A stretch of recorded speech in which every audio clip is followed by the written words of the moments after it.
ما انتهى يوم كما تنسي يوريان ندقنا هنون باللون وين هلقنا يو حبكان لندقنا وين العلكا واسيانا وان قبنا الله يو ليرا يراني يو واس الله يو ليرا الله يو ليرا يراني يو واس الله يو. السلام الله عليكم ورحمة وبركاته. كسر دوادا ولا على تيفي وانا برنامج كان امتحانها ها تاريخ دا مرحلة ذي هيان كحرية دا صومالي قلبادة.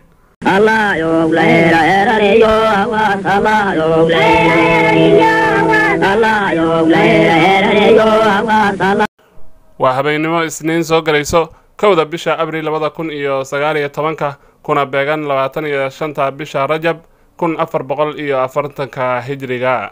waxaana idinku soo maqan qaybtii koobaad ee marxaladaha hayaanka halganka Soomaali galbeed iyo taariikhdii imaamkii weynaa ee Axmed Ibrahim Guray iyo wixii ka horeeyay. أحمد قري مودما ما قبل من درويشكي قيدوا مدالنا. waxaa geeska Afrika ku kulmay 3 diimood oo samaawi ah, kiristaanka nasaarada ah, diinta islaamka iyo midda yuhuuda. waxayna taariikhyahanada qaar sheegaan in dhulka hadda Soomaaliya loo yaqaano ay yimaadeen qaar ka mid ah ambiyadii reer Banu Israa'iil. waxaana jiray xilligaasi qabaa'ilo fara badan oo haystay diintii Nabiyullaahi Muuse calayhi salaam. Axmaarada iyo Tigraygu iyagu weligood waxay ahaayeen xulafo ka dhaxayso diin iyo boqortooyo. waxaana magaalo madax u ahaa xilligaasi Aksum oo ku taala gobolka Tigrayga. waxay labada qowmiyadood muddo looga talinayay kaniisadda Orthodoxiska oo ah kaniisadda iyo madhabta ugu weyn Afrika marka laga soo tago midda qidbiga ee Masar. waxay sidoo kale ay aaminsanaayeen inay farac ahaan iyo dhaxal ahaan ay ka haystaan boqortooyadaasi Nabiyullaahi Suleymaan iyo boqoradii Balqiisa. taasina waa sababta keentay in boqoradooda looga taliyo kaniisadda, waxayna aamineen inay shucuubta kale ee la nool ka sareeyaan. taasi waxay dhalisay in maadaama ay dawlado islaami ah ku hareeraysan yihiin dhulballaarsi galaan, iyaga oo mar walba ku xidhnaa boqortooyooyinkii reer Yurub ee nasaarada. waxay taageero u fidiyeen nasaaradii Yaman sanadihii 523 ilaa 25 miilaadiga. boqorkii Aksum wuxuu xilligaasi qaaday dagaal badda ah oo uu ugu aarayo nasaaradii Yaman. boqorkii kale ee ku xigay wuxuu Abraha u diray 570 inuu Kacbada soo dumiyo. waa tii Ilaahay Quraanka kaga sheekeeyay jabkii ku dhacay, waana sanadkii Nabigu calayhi salaatu wasalaam dhashay. sanadii 7 ee hijriga xilligii dawladii suubanaha naxariis iyo nabadgelyo korkiisa ahaatee waxay mar labaad weerareen Maka. Jidda ayay qabsadeen. nabiga ayaana ciidamo uu hogaaminayo saxaabigii weynaa eebaha ka raali noqday Camaar al-Mudlaji u soo diray, wuuna laayay. halkaasi ayayna ku jabeen. xilligii khaliifkii labaad ee islaamka Umar bin Khattab eebaha ka raali noqday ayay mar saddexaad isku dayeen inay weeraraan. waxay tageen isla magaaladii Jidda. Umar wuxuu u soo diray saxaabigii Camaar al-Mudlaji. nasiib darro muslimiin fara badan ayay laayeen. waxaana Umar xilligaasi laga qoray kelmad caan noqotay oo la micno ahayd weligii ruux islaam ah dhihi maayo bad ku dagaalan. walow markii dambe axmaaradii la jabiyey, hase ahaatee intaa kuma aysan joogsan. xilligii dawladii Umayyiyiinta ayay mar afraad weerar qaadeen kuna duuleen. xilligaasina aad ayaa loo laayay, waxaana laga furtay dhul aad u weyn oo ay ka mid tahay magaalada Casab ee ay xilligii saxaabadu ay ardu Xabash u hijroodeen ka soo degeen. waxaana intaa u dheeraa mar walba waxay xidhiidh la lahaayeen gaalada kale ee ay nasaarada wada yihiin. dagaaladii nasaarada iyo muslimiinta qayb libaax leh ayay ku lahaayeen. waxaa suubanaha ka sugan xadiis saxiix ah oo micnihiisu ahaa waxaad moodaa inaan arkayo mid xabashi ah oo minjar dhuudhuuban Kacbadana dhagax u siibaya. sida suubanaha sallallahu alayhi wasallam ka suganna way dumin doonaan, laakiin waxay culimadu sheegaan inay tahay xilliga samin aakhirka ah, xilligaasi oo ayna muslimiin nooleen. oy walaalay gacmaleedoy gasalayna dhegaysa gindirgoobaadkeediyo guroy gobtanagaydhiyo guryaad garanaysiyo gobolayga hayaayo indhawaydba guhaadiyo gabaye ma bannaan. kuwaasi waa Tigray oo madax ka ah boqortooyada Aksum iyo Axmaara oo la xulafo ah. haddaba markii islaamku soo shaacbaxay wuxuu ku faafay hareeraha Itoobiya oo dhan ilaa ay dhismeen dowlada islaami ah. waxaa dhulkaasi loo yaqaanaa Ardul Xabash, marka laatiin ahaan loo bedelana noqonaysa Abyssinia. waxay micno ahaan kelimada Xabash ka dhigan tahay waxyaalo kala duwan oo la isku keenay, taasi oo ku astaysan dhulkaasi oo ay degaan dad kala luuqad, dhaqan iyo diin ah. waxaa xilliyadii islaamku yimid magaca iska diiday dadyow ay Soomaalidu ka kow ahaayeen, waxayna markii dambe ku gaar noqotay labadii qowmiyadood ee xulafada ku ahaa boqortooyadii Aksum. Soomaalidu waxay diinta islaamka soo gaadhay ka hor inta uusan suubanuhu naxariis iyo nabadgelyo korkiisa ahaatee u hijroonin Madiina, waxaana diinta soo gaadhsiiyey saxaabadii u soo hijrooday dhulka Ardul Xabash. waxaa magaalada Saylac ku yaala masjid laba qiblo leh markii loo tukan jiray Shaam iyo Baytulmaqdis iyo kadib markii Kacbada loo wareejiyey Maka.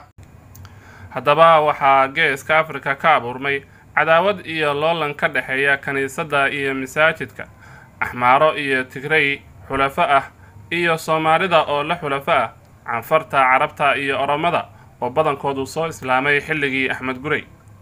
koonfurta Soomaaliya iyo qaybo ka mid ah dhulka Soomaalida galbeed ama Ogaden region waxaa ka dhisnaa dowlado islaami ah oo aysan hawaysan jirin inay dagaal iyo duulimaad ku qaadaan boqortooyadii Aksum iyo kuwii ka dambeeyay ee Abyssinia.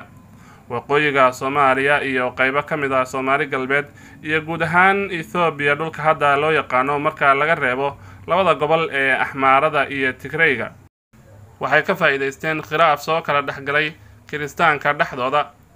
waxaa boqortooyada Aksum madax ka ahaa Tigrayga, waxaa kala wareegtay naag asal ahaan ahayd Yahuudiyad. kadib waxaa abuurmay imaarado dhowr ah oo ay ugu horeysay imaaradii Shawa. imaarad Shawa waxaa la aasaasay sanadkii 940 hijriga. waxay ka dhisnayd buuraleyda qaybo ka mid ah gobolka Axmaarada. kadib waxay isu bedeshay imaaradii Ifaat ama Awfaat loo yaqaanay.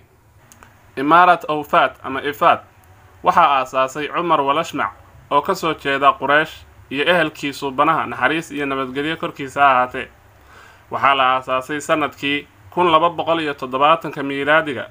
waxaa ka garab aasaasmay boqortooyada Xabashida ee Abyssinia.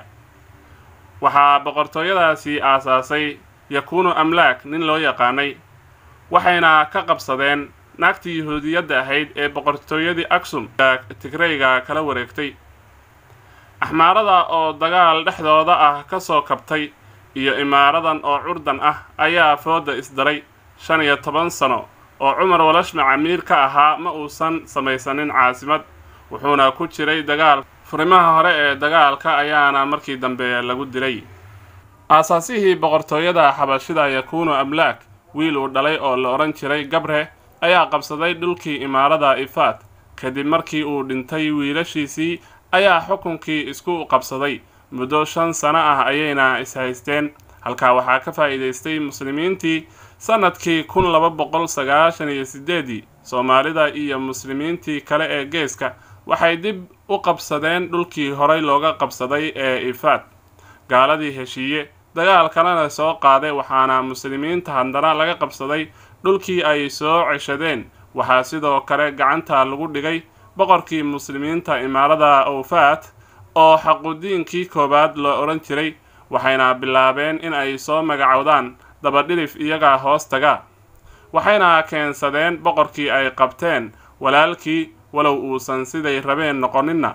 markii dambana la dagaalamay, laakiin muddo yar kadib way dileen.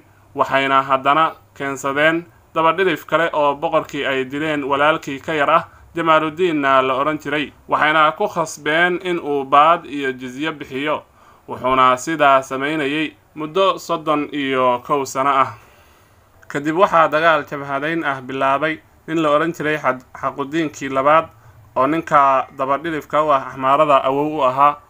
wuuna ka adkaaday awowgii iyo axmaaradii dhul fara badan ayuuna furtay.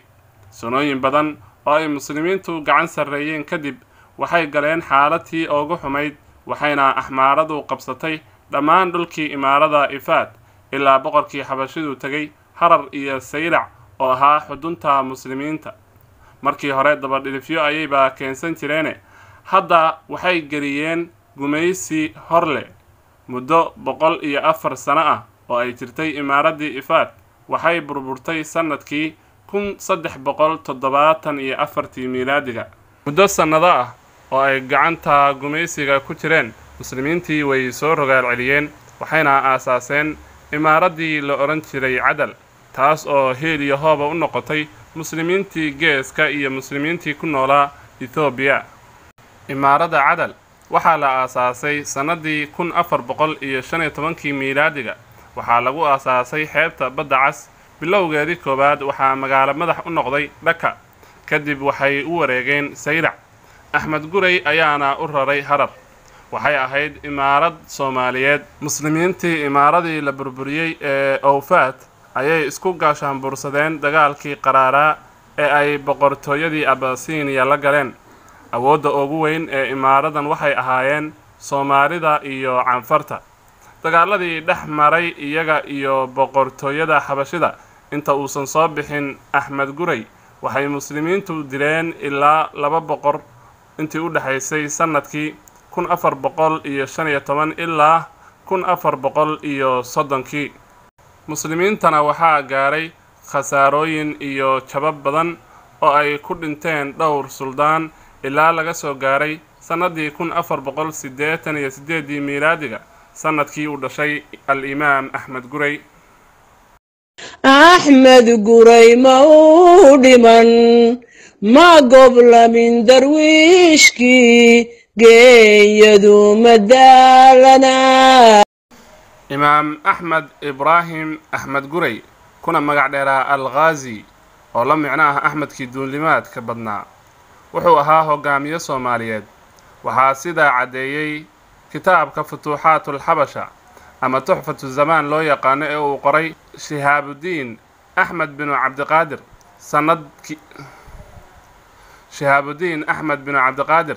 sanadkii 1533 miilaadiga.